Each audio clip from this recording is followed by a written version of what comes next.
Olá, boa noite, está no ar o programa Questão de Ordem. Hoje nós vamos falar aqui num assunto seríssimo e que passa por problemas gravíssimos em algumas cidades brasileiras. A proteção do patrimônio cultural e histórico.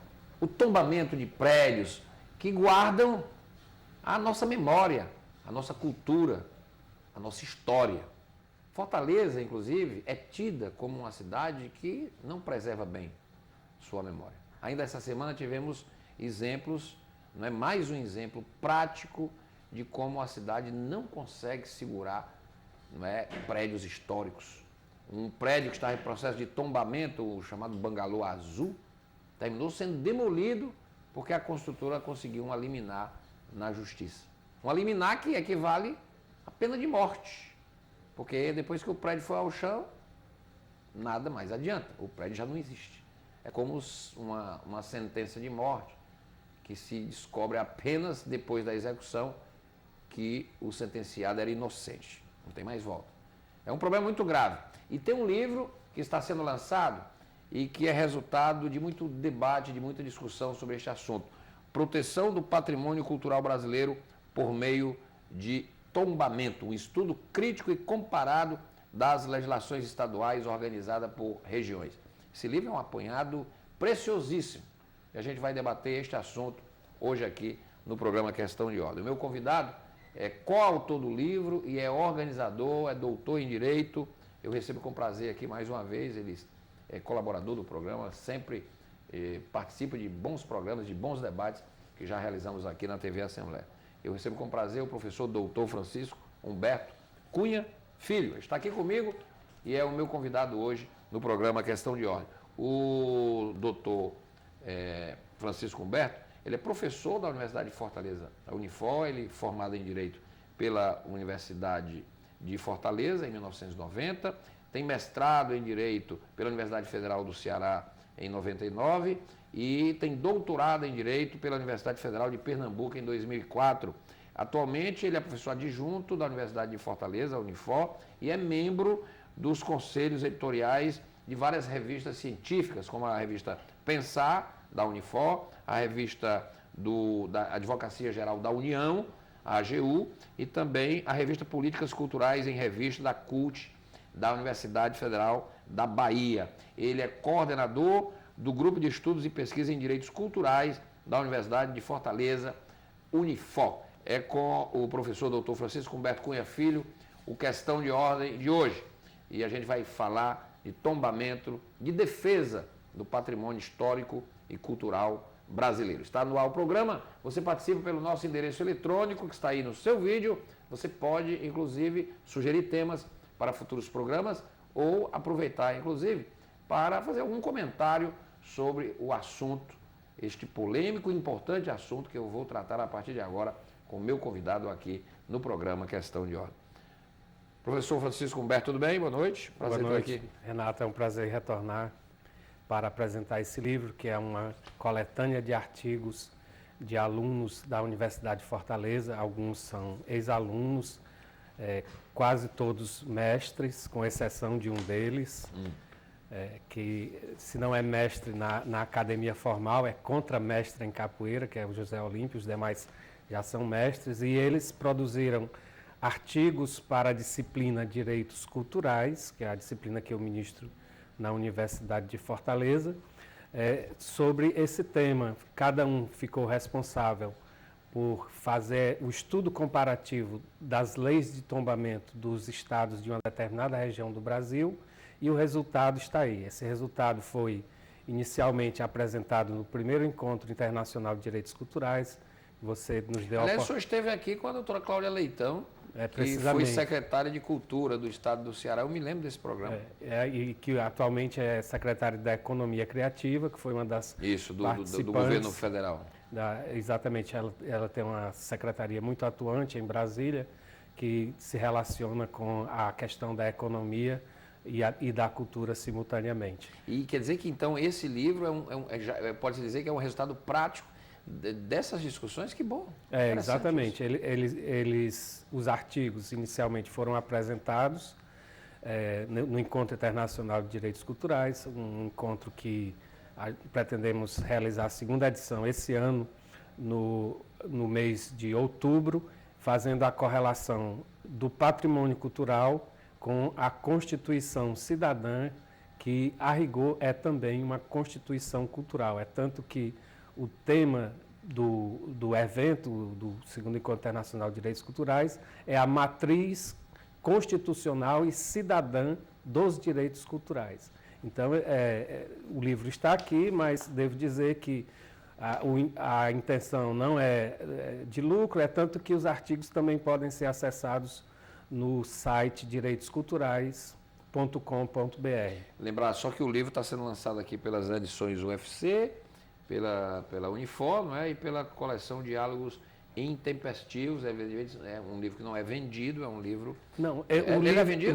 O livro é vendido, né? Então ele está à disposição das pessoas que... Porque esse assunto é maravilhoso, né? Essa coleção Diálogos Intempestivos, eu creio que é a maior coleção registrada nos órgãos educacionais superiores, CAPES, CNPq, que se tem no Brasil. É da Universidade Federal do Ceará e aberta a outras universidades, como é o caso da Universidade de Fortaleza. Muito bem. Professor Humberto, Fortaleza é uma cidade, é tida como uma cidade que não cuida bem da sua memória. Isso é verdade? O Brasil, em regra geral, cuida bem, porque quem vai ao Rio de Janeiro percebe que a cidade do Rio de Janeiro, você respira história andando pelo centro do Rio, quer dizer, está tudo lá, a Casa do Barão, que hoje é propriedade do Ministério das Relações Exteriores, Palácio Tiradentes, quer dizer, que é a sede do Poder Legislativo. A gente nota, claro, que ela foi capital da República, o Palácio do Catete, foi sede do governo, né, onde o presidente Getúlio Vargas, inclusive, se matou, né, um dos episódios mais emblemáticos da nossa história republicana. A gente nota que o Rio de Janeiro, ele pode-se dizer que ele preserva, quer dizer, é o centro velho chamado do Rio, quer dizer, é antigo mesmo, quer dizer, e é de propósito, é porque ali está a história, ali está a cultura, ali está a memória. É correto eu dizer que, por exemplo, o Rio é um bom exemplo de preservação, Fortaleza não é um exemplo tão bom? Eu acho que são contextos diferentes. Essas construções que você mencionou, elas próprias certamente demandaram a destruição de outras ou de outros espaços existentes, de outras estruturas. O Rio de Janeiro, ele tem uma matriz diferente, que você falou, foi capital da República. Você também mencionou Getúlio Vargas, e a legislação de proteção do patrimônio cultural, a matriz dela é o Decreto-Lei 25 do ano de 1937. Do Getúlio Vargas. Assinado por Getúlio Vargas. No tempo do Estado Novo. Do Estado Novo, um mês após a promulgação da Constituição, que ficou conhecida como Constituição Polaca. Né? Então, quer dizer, a dimensão de cuidados públicos, de interesses públicos, de manutenção da memória no Rio de Janeiro foi despertada muito antes do que em Fortaleza. Em Fortaleza, eu creio que começa a existir uma preocupação grande, pelo menos no âmbito da preocupação, passa a aumentar e a atingir a juventude, atingir as pessoas, vez por outra, encontramos pessoas indignadas com situações de ataque ao patrimônio cultural, como foi a sua indignação na abertura desse programa aqui. Então, Fortaleza, hoje em dia, tem uma estrutura municipal de tombamento que elevou enormemente a quantidade de bens tombados. Hoje em dia, por exemplo, essa cidade tem aproximadamente 5 dezenas de bens tombados pelo município. Isso é bom, né? Tombados, agora, isso é bom do ponto de vista formal. O que é tombar? O que é tombar? O senhor falou aí, são bens, 50 imóveis que estão tombados. O que isso significa? Porque o nosso público que é leigo, que não é especialista em direito, mas o que é tombar? O que é tombar? Muito bem. Aliás, essa explicação ela é extremamente necessária porque a palavra tombar faz uma indicação oposta, né? Tombar é cair. Né? Exatamente. Faz uma indicação oposta daquilo que se almeja com o tombamento. Tombamento tem esse nome em virtude de uma relação com uma torre portuguesa, a Torre do Tombo, né? Na Torre do Tombo eram guardados os documentos que precisavam ser preservados. Então, a ideia de tombamento do Brasil, aliás, o único país que utiliza essa expressão para a proteção... Essa torre ficava em Lisboa? Fica em Lisboa, né? A gente, quando fala da Torre do Tombo, tem a imagem de uma torre medieval, como a torre do Castelo de São Jorge, mas hoje em dia ela tem vários departamentos, ela está situada em vários lugares, inclusive com prédios modernos, com arquitetura, inclusive, que lembra Oscar Niemeyer, por exemplo, né? Então, quer dizer, é uma torre, essa torre, nela era resguardado o conjunto de documentos mais importante, ou importantes de Portugal, e quando se foi criar um sistema de proteção e preservação do patrimônio cultural, resolveu dar a esse sistema, que na França, por exemplo, é chamado de classificação, e em Portugal também é chamado, em Portugal que tem a Torre do Tombo, chama classificação, aqui chama tombamento. O tombamento, ele tem por objetivos, ele tem 2 objetivos.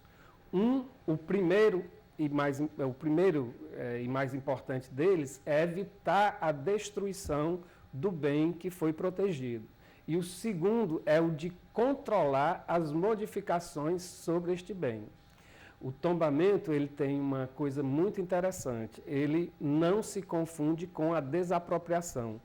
Quando o poder público tomba um bem, o proprietário permanece o mesmo, só que fica um pouco afetado em virtude dessas limitações. O caso da farmácia na Praça do Ferreira. Exatamente, né? Fica um pouco limitado com essas consequências jurídicas de proibir a destruição e controlar as modificações. O caso da farmácia é interessante porque, ao contrário do que se pode imaginar, aquela farmácia não terá prejuízo, ela virou um símbolo da cidade. Verdade. Né? E a consequência interessante do ponto de vista social é que o proprietário cumpre com uma função social subjetiva que é em favor da memória coletiva. É um ícone da memória coletiva. Então, o tombamento tem essa peculiaridade de não retirar a propriedade e ainda de tornar o bem passível de receber subvenções públicas, né? Então, por exemplo, na Lei Rouanet, toda vez que alguém, a Lei Rouanet, que é a Lei de Incentivos Fiscais, toda vez que alguém aprova um projeto, só pode aprovar um projeto para financiar projeto de outra pessoa. No caso de proprietário de bem tombado, ele pode aprovar um projeto para financiar a conservação do seu bem. As leis municipais relativas à IPTU geralmente contemplam a isenção total ou parcial do IPTU para os bens que são tombados. Ou seja, é uma troca e uma honra para um proprietário particular ter um bem seu que representa um determinado momento histórico, um determinado momento afetivo importante para uma coletividade. Muito bem. Agora, esse caso da farmácia foi emblemático. Por outro lado, o caso do bangalô é emblemático ao contrário, né, doutor? Porque o prédio abrigou uma escola, durante 5 décadas ele sediou a Escola Nossa Senhora de Assunção,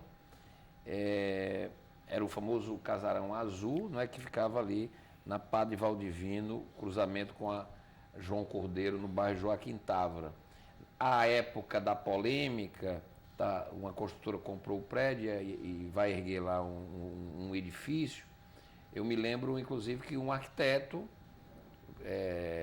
lançou uma ideia muito interessante para a construtora, que a construtora poderia preservar aquele bem. Aquele bem, ele agregaria valor ao prédio a ser construído e podia ser um anexo do prédio para fazer, por exemplo, festas do condomínio, dentro daquela atmosfera de um bangalô, e sem contar que ele poderia se habilitar, inclusive, a essas verbas que o senhor falou, essas possibilidades. E essas possibilidades da lei Rouanet. Bom, o processo de tombamento estava iniciado, aí de repente vem uma liminar da justiça e libera a construtora vai põe o prédio abaixo. Aí morreu tudo, né, doutor? É verdade. É absurdo isso. Eu não conheço o processo, folhando o processo lá na Justiça. Se o que eu li na imprensa é o que se espelha no processo, é muito grave, porque a liminar foi dada, segundo a imprensa, dizendo que o secretário de Cultura do município não teria competência para realizar o tombamento provisório. E como não tem? Não é verdade. Tem por alguns motivos que eu vou dizer agora, né? O primeiro motivo é que a lei municipal estabelece que essa autoridade é a autoridade que determina o tombamento provisório. O tombamento definitivo, no caso do município de Fortaleza, é feito pelo prefeito municipal. Então, a argumentação foi no sentido de que se quem faz o tombamento definitivo é o prefeito, só ele poderia fazer o tombamento provisório. Isso não é exato, não guarda simetria com a legislação federal, que, inclusive, estabelece o seguinte: quem realiza o tombamento provisório e definitivo no plano federal, que oferece o parâmetro para as legislações estaduais e federais, é o ministro da Cultura, tá certo? Então, se você fizer a correspondência, está absolutamente exato a simetria. Aqui é o secretário da Cultura. Aqui seria o secretário da Cultura. É claro que o município tem a sua autonomia organizacional, isso garantido pela própria Constituição Federal. Mas isso, em momento algum, foi quebrado. Apenas, e aliás eu acho até equivocado colocar o prefeito para fazer. Eu acho inadequado, não é equivocado, não há erro nisso, mas acho inadequado. Por quê?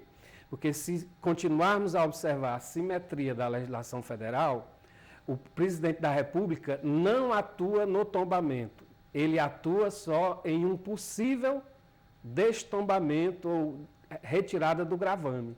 Então, retirada deste gravame, né? Sim. Retirada do tombamento, que hoje em dia vem sendo, é uma palavra que não existia, mas vem sendo utilizada e transformou-se num neologismo, que é o destombamento.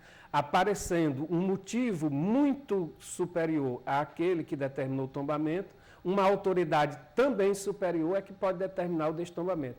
Então, no caso, seria o prefeito, numa similaridade com a presidência da República. Com a presidência da República, né? Essa liminar, eu repito aqui, eu não quero ser leviano, porque, repito, não li o processo, mas se o que consta na notícia... Saiu na imprensa. Se o que consta na imprensa for verdadeiro, é um perigo, porque todo mundo que tiver um bem tombado provisoriamente, agora vai entrar na justiça para tirar esse gravame. E o mais grave, professor, permita-me, é que, digamos que houve um equívoco no exaramento da liminar. Ora, como a liminar foi concedida, imediatamente a construtora pôs o bangalô abaixo. Quer dizer, a outra parte, ao recorrer, perdeu o objeto, porque o prédio não existe mais. Exatamente. Aí quer dizer que você vai recorrer para uma instância superior, que poderia inclusive revogar a liminar, mas ao ser concedida a liminar, a construtora acabou com o prédio, pronto. Renato, e o mais grave mesmo, é que a Constituição de 88, ela estabeleceu uma revolução em termos de proteção do patrimônio cultural, né? E ela disse o seguinte, que o poder público, com a colaboração da comunidade, promoverá e protegerá o patrimônio cultural brasileiro. Veja que ela utilizou a expressão poder público e não poder executivo, né? Então, a responsabilidade pela preservação do patrimônio cultural é do legislativo, do executivo e do judiciário. Aliás, o judiciário tem alguns momentos absolutamente importantes em que ele aparece como grande protetor. E o grande exemplo disso é Sobral. Sobral é um município cujo centro é todo tombado pelo patrimônio cultural da União, pelo IPHAN, Instituto do Patrimônio Histórico e Artístico Nacional. E um dos prédios que compõe aquele harmonioso e belo conjunto arquitetônico de Sobral ia ser demolido. Isso até eu conto em um dos meus livros. Na época, um vereador entrou com uma ação popular, o prédio não era tombado, não tinha sequer tombamento provisório. O judiciário deu a liminar, protegeu e depois aconteceu todo o desenrolar administrativo que redundou nessa proteção maravilhosa que é Sobral. Quer dizer, o judiciário lá em Sobral agiu em consonância e indo ao encontro da inspiração do Constituinte. Do Constituinte. E por um dever de justiça, esse vereador, hoje em dia, é o prefeito de lá, de Sobral. Que é o Veveu Arruda. O Veveu Arruda, olha aí. Que foi secretário de Cultura lá de Sobral também. Ou seja, os exemplos de jurisprudência, eles são fartos no sentido de dizer que a Constituição deu autoridade direta aos juízes para proteger. Então, se já existia o pedido de um representante do povo, né, que eu acho que o pedido foi formulado por um vereador da cidade, João Alfredo. Se o secretário de Cultura já tinha determinado processo. O tombamento provisório, então havia uma fumaça do bom direito de que aquele prédio deveria ser julgado definitivamente pelo Conselho do Patrimônio Cultural para saber se ele tinha valor ou não para ser protegido. Agora não adianta mais. Como você bem disse, perdeu o objeto. É como executar o condenado depois descobrir, ele era inocente. Grande metáfora essa por você utilizar. E aquilo foi uma sentença de morte. Sentença de Agora, morte. o que adianta? Se descobrir que a decisão era equivocada, o prédio não existe mais. Não existe mais, pois é. Então, ficou de forma a causar preocupação essa compreensão de que a autoridade designada pela lei não tem competência, porque isso pode se alastrar, mas isso não é verdadeiro. E o mais grave, não é, professor? Quer dizer, os interesses econômicos se sobrepujando ao interesse coletivo. Quando havia já a manifestação de entes públicos, ou como o senhor disse muito bem, havia a fumaça do bom direito. A fumaça do